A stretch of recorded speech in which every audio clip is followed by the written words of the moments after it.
welcome back to the 74th episode of the DailyFlip podcast. I'm your host, Alex, and today we're going to be flipping through some of the top stories.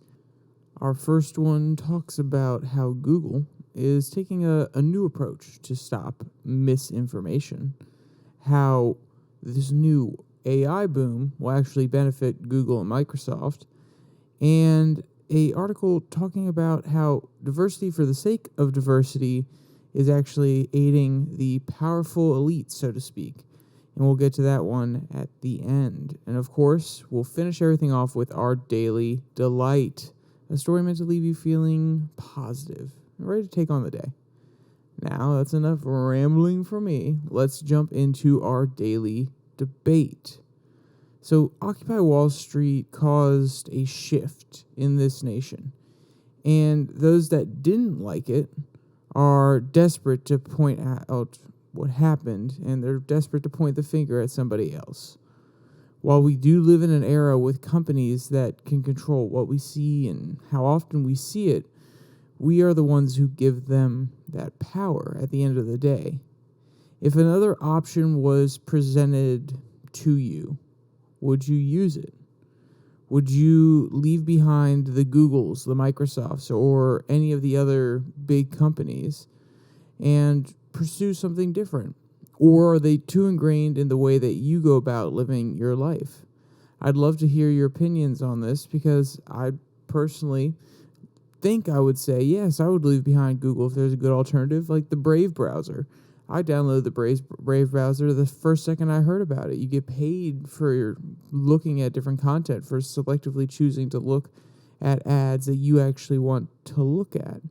But at the end of the day, I still have Google Chrome installed on some of my other computers. I have DuckDuckGo as well, but there's something very convenient about Google. So from a purely idealistic point of view, I would say, yes, of course I would get rid of them. But there is a certain level of convenience that comes with them. And I think there's a certain level of acceptance in our society for what they do and how they do it.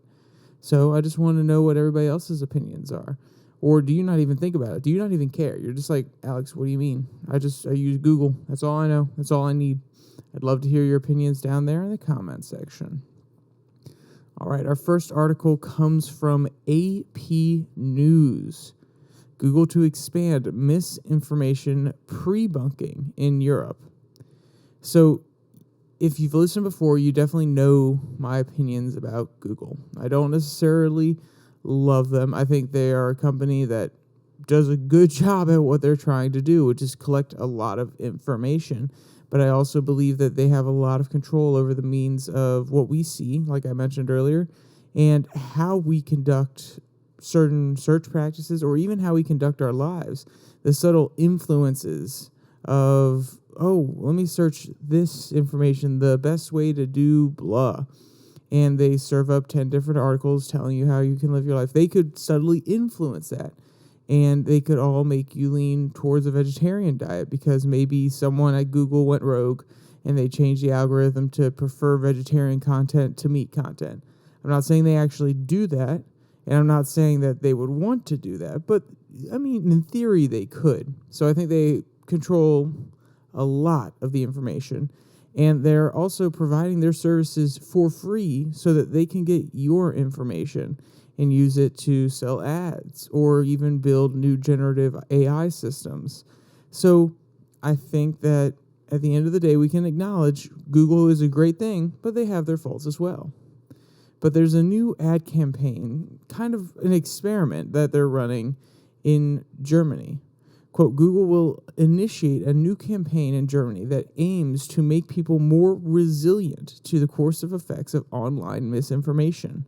The tech giant plans to release a series of short videos highlighting the techniques common to many misleading claims. The videos will appear as advertisements on platforms like Facebook, YouTube, or TikTok in Germany. A similar campaign in India is also in the works.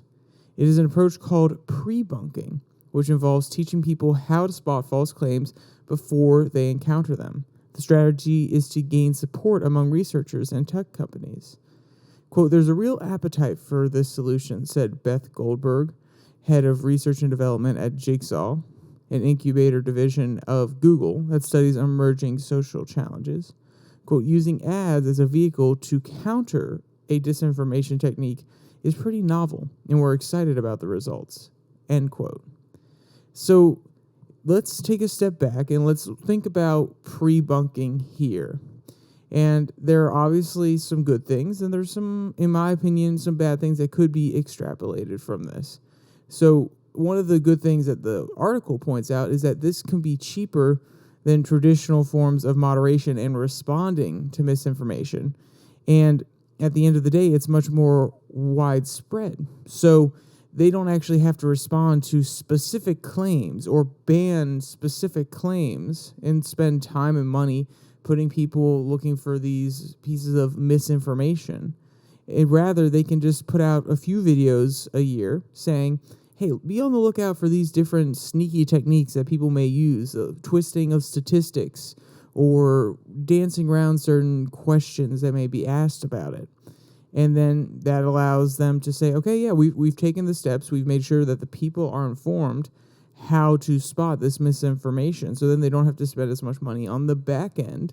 And it won't allow these claims of misinformation to get off the ground, essentially. This is what's called pre-bunking. They're preemptively trying to stop these narratives from taking hold and spreading. One of the cons of that is, though, centralized information. Honestly, it won't stop moderation, because at the end of the day, these narratives still will take hold. Even if some people are trained against it, they will take hold, and they'll still have to moderate. But this is a centralization of information, because if they choose to address specific topics, they're the ones setting the narrative. They're the ones saying that this information is accurate and this other information is not. And if they are preemptively doing this with pre-bunking, if they're including this and making videos that specifically address certain types of misinformation, say they know that certain types of hesitancies towards certain medications is prevalent in the society, they may be testing these pre-bunking for general use, just, hey, this is how you spot misinformation. But then they could start targeting it and saying, oh, well, actually, you may see claims about this certain medication coming out. No, don't worry about it. And it really, at the end of the day, could be used as a way to stop you from even allowing alternative claims to be proposed. So this is a tool. These pre-bunking videos are supposed to be a tool to allow you to think more critically about the content that you're observing, to actually take a more cautious approach when analyzing some of these things. And that's great. I think in premise alone, it's amazing. But I take that back. In that premise alone, the way I just explained it, that's good. We want our people to think critically. But if they start using it specifically in very targeted ways, then it'll actually discourage critical thinking, because people will just see these videos that they've been trained, oh, these are the misinformation videos. They're trying to make sure that I'm not affected by misinformation. And then they won't even allow an alternative narrative to come into their mind, because they've been told, no, this is current misinformation or future misinformation, and we know it's wrong, and we're just telling you how to not get caught up in it. So it may be good now, but it could be used in the wrong way. It's kind of a slippery slope, and I know that is a fallacy. And I'm not saying just because they can do it, they will. But it is a possibility, and it's something that we need to consider when looking at these practices and them rolling out these programs, not just in Germany, but in India and probably in the U.S. here soon.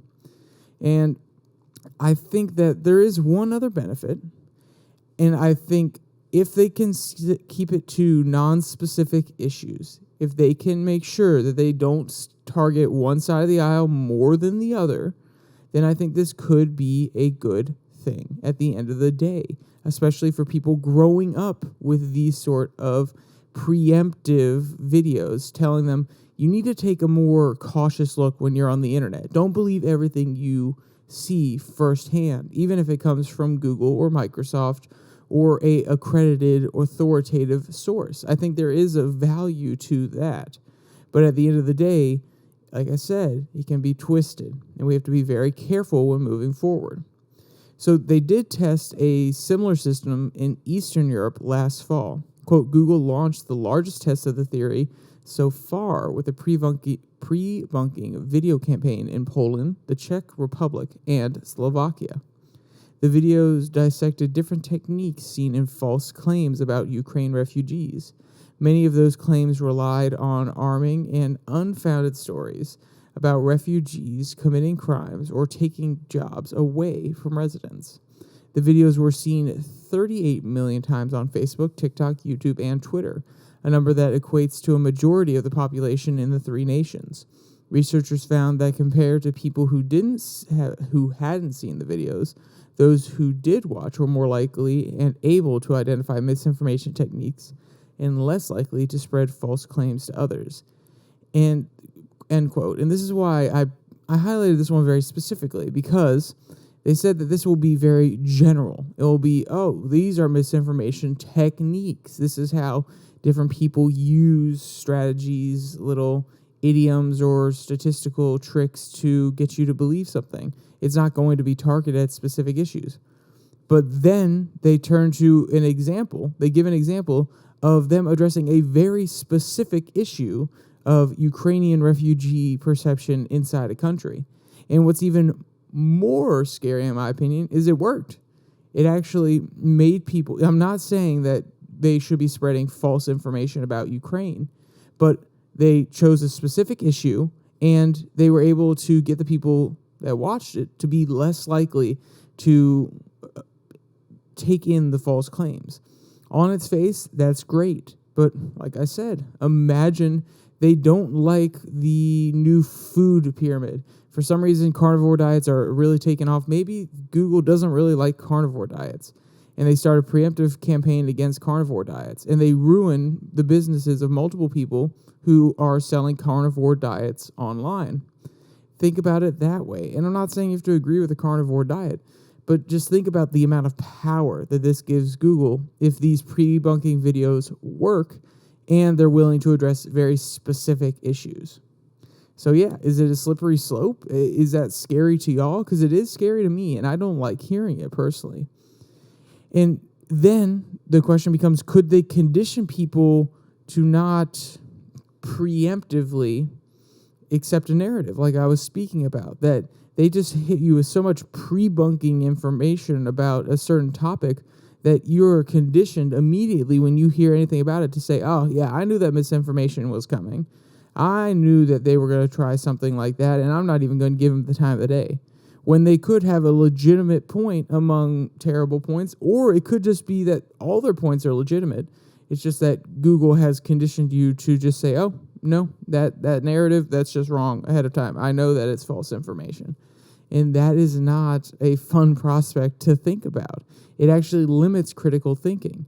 And this amount of power in the hands of one company, in the hands of Google, and then working in coordination with governments is not what we want to see at the end of the day. Because Google may be helping with these misinformation narratives, but who's going to direct them at the end of the day? Is it going to be Google, which I don't trust anyway? Or are they also going to be involved with the governments of the countries that are employing them to run these pre-bunking campaigns?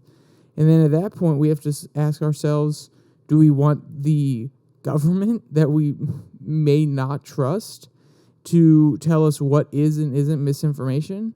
It feels like another arm of the government surveillance and information state reaching into our lives and saying, no, you can't think that. You have to think this. And that is not a fun prospect. And I know I've said that a whole bunch of times, but it's true. And I'm not trying to be a fearmonger. I'm not trying to scare you. I'm trying to highlight what I find to be scary. And it's because this hits on a little bit of a deeper level, because this has always been a concern of mine. And if it's not a concern of yours, good on you. Thank you for listening this far. And like I said, I'm not trying to fearmonger. These are just genuine questions that we need to ask moving forward into an era of more and more information and more people claiming that there's more misinformation and trying to crack down on the free speech of others. But like the vaccine, once is not enough. One of these videos isn't enough. Let me read you a quote. Quote, Meta has incorporated pre-bunking into many different media literacy and anti-misinformation campaigns in recent years, the company told the Associated Press in an email statement. They include a 2021 program in the U.S. that offered media literacy training about COVID-19 to Black, Latino, and Asian American communities. Participants who took the training were later tested and found to be far more resistant to misleading COVID-19 claims. Pre-bunking comes with its own challenges. The effects of the videos eventually wears off, requiring the use of periodic booster videos. They said that unironically, by the way. Also, the video must be crafted well enough to hold the viewer's attention and tailored for different languages, cultures, and demographics. And like a vaccine, it's not 100% effective for everyone. End quote. So we're going to have to keep turning to Google to give us our monthly or maybe weekly or even daily misinformation training. It's just a system that does not inspire confidence in me, if I'm being honest. Quote, together with traditional journalism, content moderation, and other methods of combating misinformation, pre-bunking could help communities reach a kind of herd immunity when it comes to misinformation, limiting its spread and its impact. And notice what the author does here, end quote. Notice what the author does here. With a nice assortment of, oh, yes, you can have your main course of traditional journalism, and then on the side, you can have your content moderation. It has a little bit of a finisher. You'll have your normal misinformation critics. And then, actually, before all of this, we'll start you off with a nice hot cup of pre-bunking. It's just, it never ends. It never ends. At the end of the day, there's always another layer. There's always more information to combat, and therefore they're always going to have to add another layer of telling you how to think, what to think, why to think it. And I just want you to think critically when you see something like this. And it may sound great on its face, and it may be a good thing. I'm not actually saying that this isn't a good thing, because it could come out and actually help a lot of people and stop a lot of misinformation. But the source of it, while maybe being good, could be used in a way that is not the most beneficial for everybody in a nation or in our society. And I think these are serious questions that we need to address and keep in the back of our minds, because at the end of the day, these companies, they are massive and powerful, but we still, like I said at the very beginning with the daily debate, we still choose to give them power. We still use their search engines. We still go on their platforms and give them our data so that they can sell to advertisers. And if there's any point where you read this and you say, you know what, I really don't like what they're doing with pre-bunking, I don't want them to have my data to sell, and therefore I don't want them to have the financial resources to invest in this, go right ahead.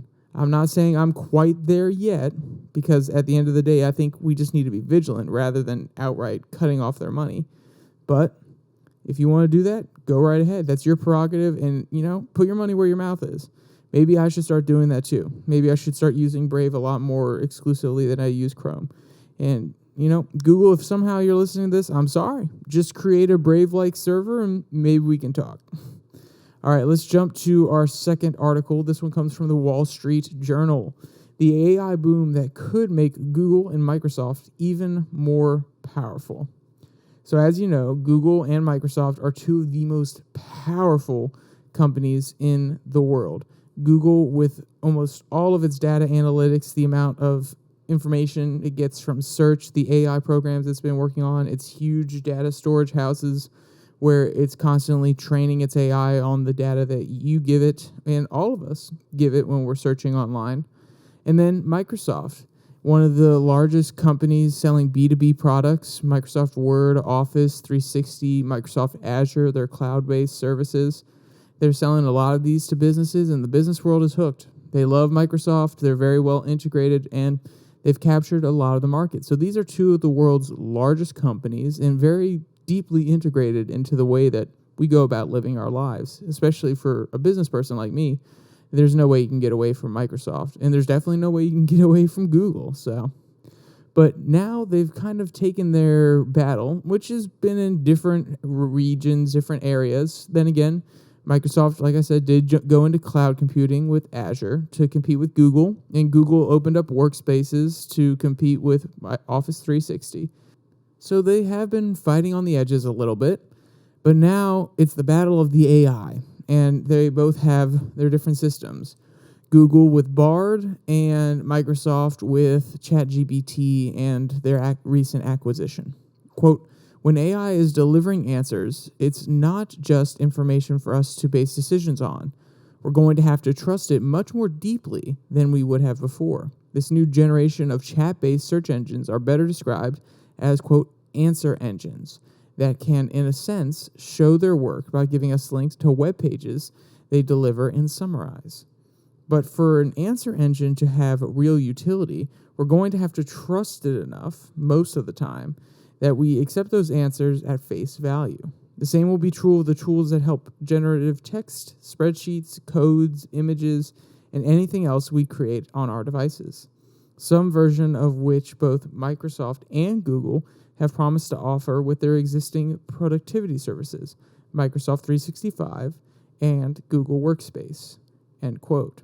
So why I thought this article was interesting is because it highlights two important parts of a story that it highlights one part of a story I read the other day and a thought I've been having for a long time, which is, one, can we really trust these AI programs? We have to really sit down and say, well, they were programmed by people. And at the end of the day, people have agendas. People have biases. So can we really trust their results? There's also a limited amount of training data. They cannot use their computer power, even though they have a massive amount of computing power. They cannot sit down and give it every single bit of information that is out there online. And they don't necessarily want to. I mean, there are terrible claims and terrible pieces of information, videos, texts out there that call for violence against people, and you don't want the AI to be trained on that sort of information. So, there's this big question. Can we trust these AI programs that are made by people that have their biases and cannot encompass all different types of information? And with both of these companies trying to integrate these AI systems into their search engines that already provide some misleading information sometimes, we really trust these AI programs? I would argue that no, we can't always trust them. They're not perfectly refined yet. But both of these companies, feeling the pressure from one another, are rolling these out full force. And I think that's scary because at the end of the day, this is still a developing technology. I believe ChatGPT, the company or the program that Microsoft bought, has only been in development for 4 years. And obviously there was ChatGPT 1, 2, or whatever the previous iterations are, and I'm including those in my 4-year estimate. So this is a new technology. It's not 100% tested yet, but it does open up a huge market opportunity for both Google and Microsoft, because now they can relay information in a way that seems a little bit more confident because they're trying to relay it as if a human's talking to you. Because if you've used ChatGPT, it really spits things out in a human-like manner, and it kind of has a certain level of confidence behind it. It says things in a way that seem convincing, and I think that is dangerous at the end of the day when we already have so many different pieces of information out there on the internet that aren't necessarily accurate, and it's pulling on those, and it's putting those results to you in a very confident manner. That's scary. But also, we have to remember, as this AI revolution comes about, it is a way, whether it is refined or not, these tools are going to exist and companies are going to start using them. They're going to start relying on them. And then they're going to become locked into these systems at Google Workspace or Microsoft 365 and constantly keep funneling their money to these companies because they have AI tools that, while, like I said, are not infallible, they have their biases, they are going to provide some value. And that is a beautiful thing for business, but also a scary thing. Because remember, at the end of the day, if these AI programs are fallible and they have their biases, and then they get all these different companies, all these different users hooked on using them because they feel as though, oh, the information's coming in a more convenient manner. It's saying it in a way that seems confident. It's giving me the information without me having to crawl through all these different web pages to get to it. People are going to become reliant on this. And once they are, imagine a Microsoft or Google team goes in and changes the algorithm and says, oh, well, no, you should only put out answers like this. That can greatly influence public perception on important issues. And as you've seen in previous examples, I've pointed them out on the podcast, talking about how a ChatGPT spat out that Lincoln flew across the country during his campaign when he was running for president. And obviously he didn't fly across the country because they didn't have planes yet, but it just seemed simple. And if you don't know your facts, if you're a 10-year-old reading this, you may not have the critical thinking skills built up to say, oh, no, there were no planes when Lincoln was growing up. Not even the critical thinking skills. You may just not know that information, and you may believe it. So this is something that we need to step very cautiously into, especially with the fact that both of these companies acknowledge it can make them a lot of money, and they're trying to implement it very quickly without fully testing it and making sure that everything is as reliable as it could be. Quote, the greater concentration of power is all the more important because of this technology is both incredibly powerful and inherently flawed. It has a tendency to confidently deliver incorrect information.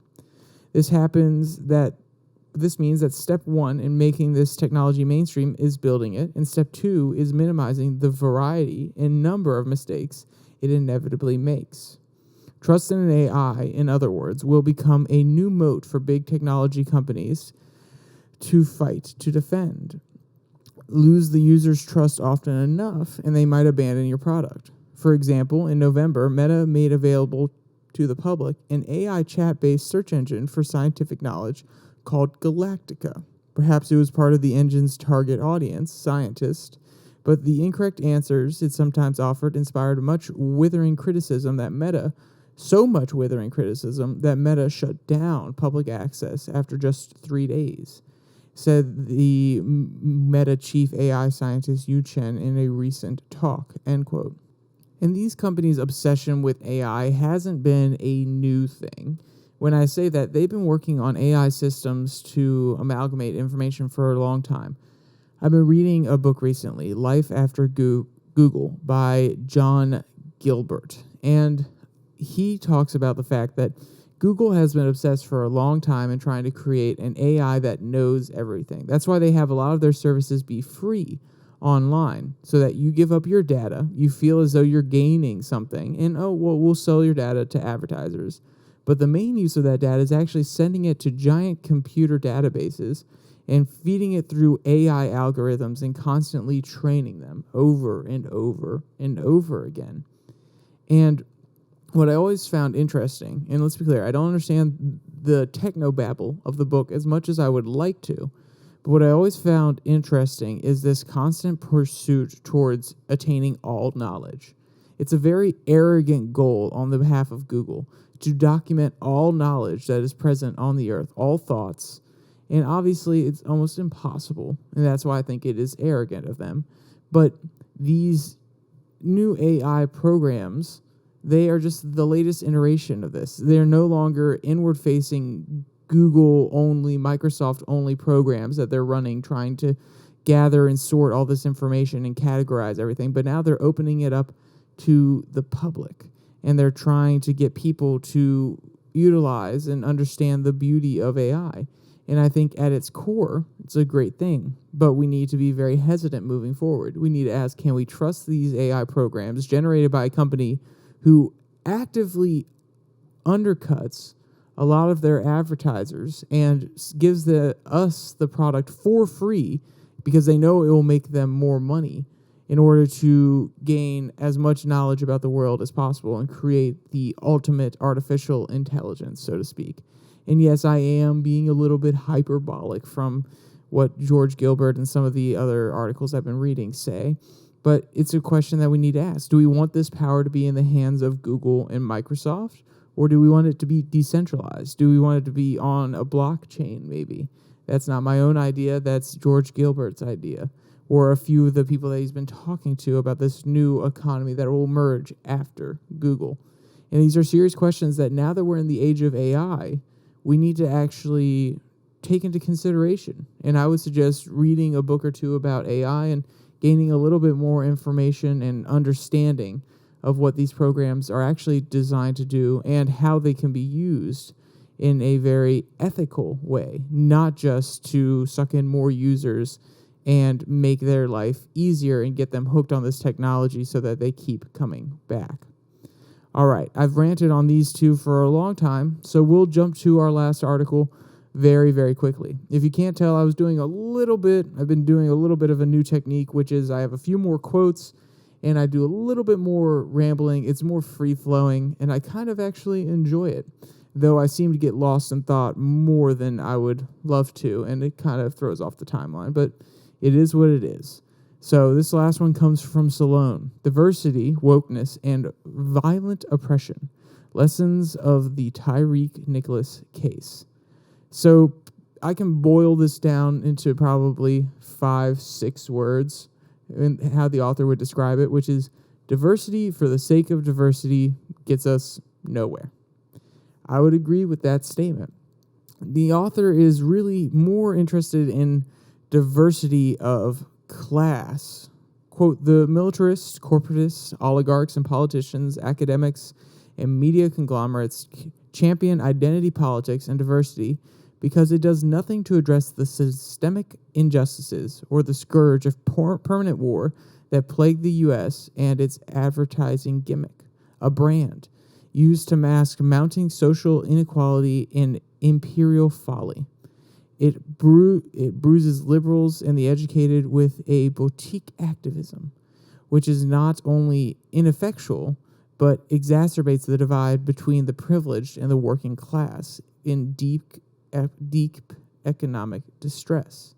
The haves scold the have-nots for their bad manners, racism, linguistic insensitivity, and garishness, while ignoring the root cause of the economic distress. The oligarchs could not be happier, end quote. So, yeah, I don't necessarily agree with all of the language that they use here, and the have and the have-nots, and just straight calling certain people oligarchs. I think there's more layers to this, but there are definitely a class of people, if you want to call it that. I would say there's a group of people who have their interests at heart. They have a large amount of money, and they want to keep it to themselves and ensure that they keep their power. And then there are the people below them that they're not willing to give to. And I think this speaks to the decay of our culture in that when you used to have very rich people, very often you would see them increase their giving. If it was a Christian society, they would be encouraged to give their money to church, to different charities, to people less well off than them. But now you have a culture where, oh, no, more, greedy, give me. And they concentrate their wealth at the top. They give it to one another in these elite circles and ensure that they can keep their grips over the control board, essentially. And I think that is the message that this author is getting at that I really do agree with. And I think when they break it down, they start talking about the fact that at the end of the day, we've had a black president. We've had Clarence Thomas on the Supreme Court, the first Native American president. We've had women at the CIA. All of these people trying to promote diversity, and yet Clarence Thomas doesn't always vote on policies that this author would argue help black communities. Obama didn't heal the nation and end the racial strife. It actually became worse after his presidency. The first Native American vice president actually signed a law that made it easier to take away native lands. And the women that were hired to the CIA didn't actually move the feminist dial in any way whatsoever. And what the author's trying to get at and highlight here is just because you hire someone for diversity, just because they are a woman, just because they are African American, just because they are of a particular group, does not necessarily mean that they are going to help that group or that they're going to pursue what makes that group better off. They're actually going to pursue what makes them better off. And that's where the author doesn't actually say that. They try to make it more of a issue of, well, they've been promoted there, they've been chosen by the elite class to make sure that, it represents diversity, but it doesn't actually do anything. They're just going to sit on their hands. They're just going to do what we tell them to do. But I think is more important, what should be the message, is we can't divide people and put them in these boxes and expect them to represent the entire box. That's called stereotyping. That's called generalizing. And that, at the end of the day, it's virtue signaling to insist that, if we just put a person of a particular community here, it will help the people of that community. That's virtue signaling. It doesn't actually get anything done. And we need to see ourselves as individuals, looking at the content of our character. I know that quote from Martin Luther King gets used all the time, but because it's so beautiful, it's true. Look beyond the surface level, superficial baloney and ask, is this a person that I want to represent me in Congress? Is this a person I want to represent me in the presidency? And not, do they check these boxes? And are they diverse for the sake of being diverse? And I think that's what the author is really getting at, or at least that's what spoke to me when reading it. And obviously I'm interpreting, but I think that that's the valuable lesson that we can take away from what they're saying. And if you want to read this in its entirety and hear more of the economic haves versus have-nots argument, you can. I just don't necessarily agree with everything they're saying, and I wanted to take the core of their message and the really important parts that I do agree with and expand upon them.